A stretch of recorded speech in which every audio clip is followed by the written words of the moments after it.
I was doing some wood stove maintenance, and I wanted to make sure that the wood stove is ready to go over this winter. We have decided that we are going to go ahead and buy a portable Mr. Heater, portable buddy.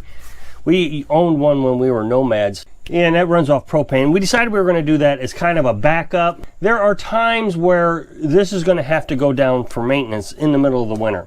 We want to make sure, like, for example, the chimney is clean. If the chimney builds up with creosote, which it did last year because we were burning such wet wood produces a lot of creosote. Your window will get stained up with a tar-looking substance, and so does the chimney. Well, it'll get so thick that when you tap it, you'll hear it fall down.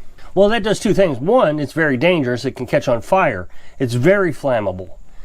The second thing it can do is it will clog up your chimney, and so the smoke won't actually go out of the house. It starts rolling out of the stove, and we saw that last year. On those kind of days, you got to get everything to cool down.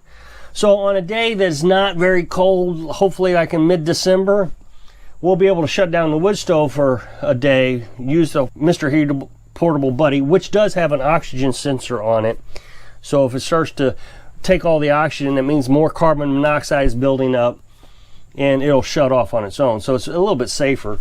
Also, we have our carbon monoxide detectors, and that way we can run it off propane for a day, get this all cleaned back up, and go back to wood.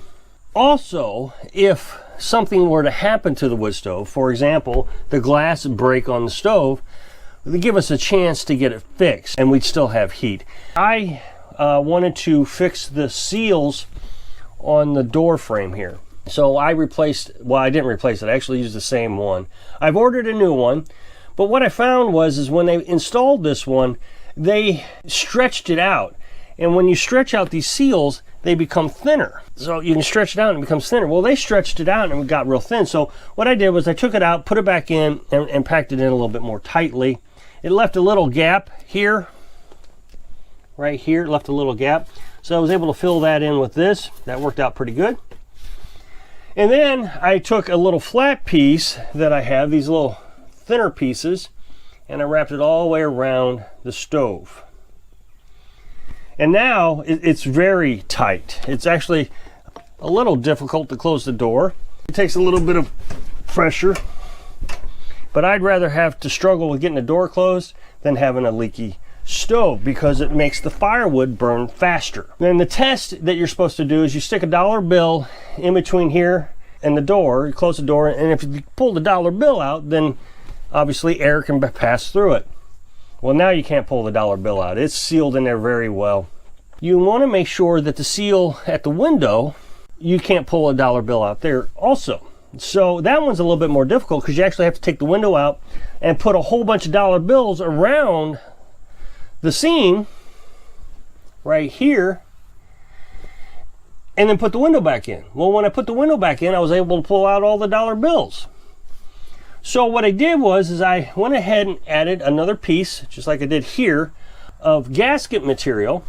And when I did, I tightened it, and it broke, it popped. Well, I bought two windows. One, I'm gonna have a backup one.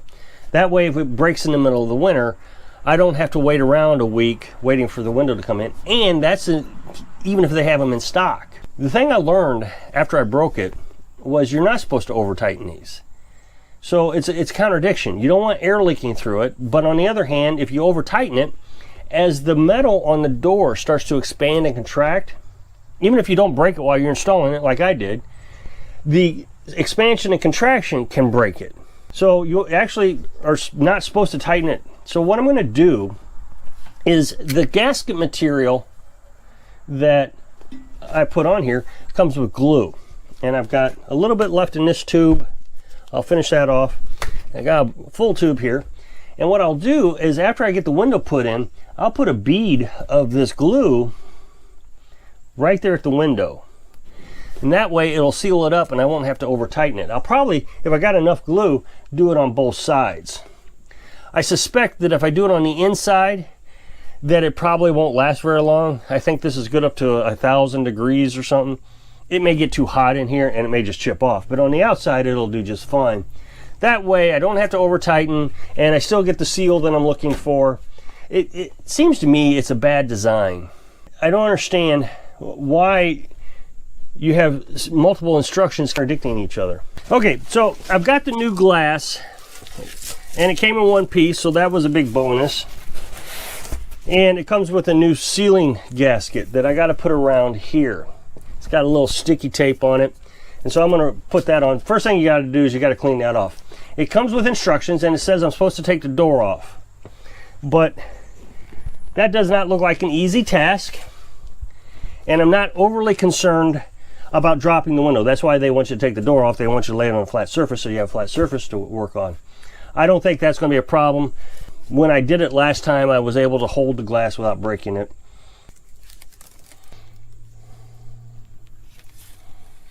Okay, so I got the seal on, and so now I'm going to put the window on and put little clips on right like this. That holds the window in place. The window has some of that gasket material on it as well.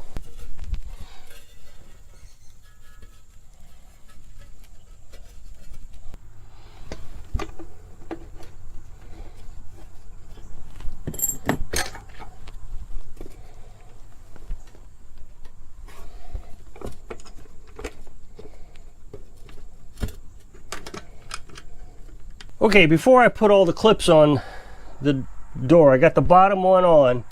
I'm going to put this glue around the seam of the glass. That way when I put the rest of the clips on, I can get it all the way around. The only one I have to take off now is the bottom one. After I get all the other clips on, I'll take the bottom one off so I can finish up my gluing.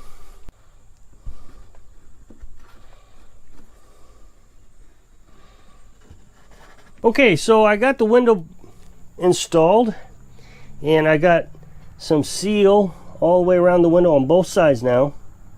Might be able to tell better from the inside. You can see that I got a bead up at the top and a bead at the bottom, and then in between is that gasket. So hopefully that'll seal it up real nice and tight. We won't get any air leaks through that, which will make the wood burn faster. So I've been doing a lot of studying. Well, it's all I do in the wintertime is study wood stoves. I did a lot of studying last year also, but I just keep learning more. It's like a huge science class. Oak wood has 28 million BTUs per cord of wood. So that's 3 truckloads of wood, to kind of give you an idea of what that looks like. And that is not the top rated firewood. Hickory and black something or another, I forget, ash or something, is top rated. So hickory is way up there, and we have hickory around here, we have ash around here, we have oak around here. So, but the thing is it burns so hot and so efficiently that in the fall time it's really not usable. It's just too hot, especially in this place. It's just, I mean, you could turn it all the way down, but it's still, the coals are going to last a long time. So we're going to use sycamore. So I decided I was going to look up sycamore, and if I'm not mistaken, I could be, it's a breed of maple. And sycamore is very hard to split when it's wet, especially when it's wet. We had a lot better time splitting it when it was dry, but we had a lot of this laying around. So it's only 24 million BTUs per truckload. So does that mean that it's not usable? Well, it is usable. What's going to happen is this actually smokes a little bit more than oak. Let's just use oak. Instead of me saying oak, hickory, and ash, we'll just say oak, because that's primarily what I have is oak. It will not hold a coal quite as long. So I was studying burn times, 8 to 10 hours on a load of firewood. But that's kind of a generic statement, 8 to 10 hours. It really depends on what you're burning also. So like sycamore, you're not going to get that kind of burn time because the coals don't last as long. It doesn't produce a coal bed.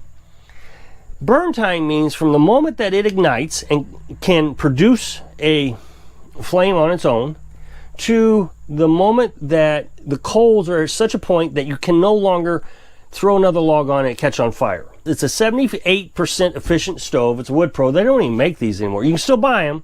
So in the fall time, I might have to light this stove up every now and then. Like in the evening time, I might have to light the stove up. Well, sycamore lights right up. I mean, it's like a match. This stuff is just stringy and flaky. So that's going to be really good for the fall. Now, the thing about sycamore is it will dry out quick, in about 6 months. And that's true. We got this in the springtime, and it's already 15%. And you got to get your moisture content down to 20%. Oak will take up to a year. We split some oak last year, and right now it's at 21%.